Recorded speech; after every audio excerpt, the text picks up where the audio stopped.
ہماری ملاقات ہوئی جناب ڈاکٹر ذاکر نائک سے، بہت تفصیلی ملاقات، اللہ ان کو جزائے خیر دے، انہوں نے خصوصی ٹائم دیا، وہاں بھی آنکھیں کھلی. پہلے بھی یہ میری دوسری ملاقات تھی ان سے، اس سے پہلے بھی ہو چکی ہے 1.5 سال پہلے، لیکن وہ اتنی تفصیلی نہیں تھی اور تھوڑا سا ایک حجاب بھی تھا، ایک اجنبیت. اس ملاقات میں سب سے زیادہ خوشی اس بات کی ہوئی کہ ہمارے پاکستانیوں کا الحمدللہ ڈاکٹر صاحب کو ترقی دینے میں بہت بڑا کردار ہے. ڈاکٹر صاحب نے بتایا کہ 50% مالی تعاون پاکستانی تاجروں کے ساتھ ہوا ہے، باقی 50% باقی دنیا کے جن میں عرب بھی ہیں، تو اکیلا 50% تعاون کہاں سے ہوا ہے؟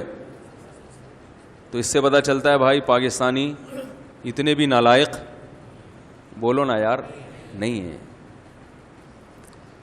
انہوں نے بتایا کہ جتنی جذباتی محبت پاکستان کے علماء کرتے ہیں، اتنی جذبات، ایسے جذبات کہیں اور دیکھنے میں، محبت تو بہت لوگ کرتے ہیں، جو جذباتی محبت پاکستانیوں کو ہے وہ کہیں اور اتنی بڑے پیمانے پر کہیں اور دیکھنے میں، تو یہ بڑا اچھا امیج. تیسری چیز جو ہم نے اپنی آنکھوں سے دیکھی، ان کے ارد گرد بھی زیادہ تر پاکستانی ہیں، اردو بولنے والے. اردو سے مراد پورے پاکستان میں، چاہے وہ پنجاب سے ہوں، کے پی کے سے ہوں، لیکن وہاں جا کے تو سبھی اردو ہی بولتے ہیں نا. یہ ایک بہت اچھی بات ہے پاکستانیوں کے لیے. یہ جو پاکستانیوں پہ فرقہ واریت کا طعنہ دیا جاتا ہے نا، فرقہ پرست فرقہ پرست فرقہ پرست،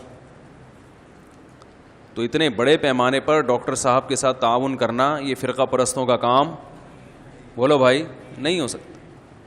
اسلام کی آواز اٹھائی، لوگوں نے ساتھ دیا،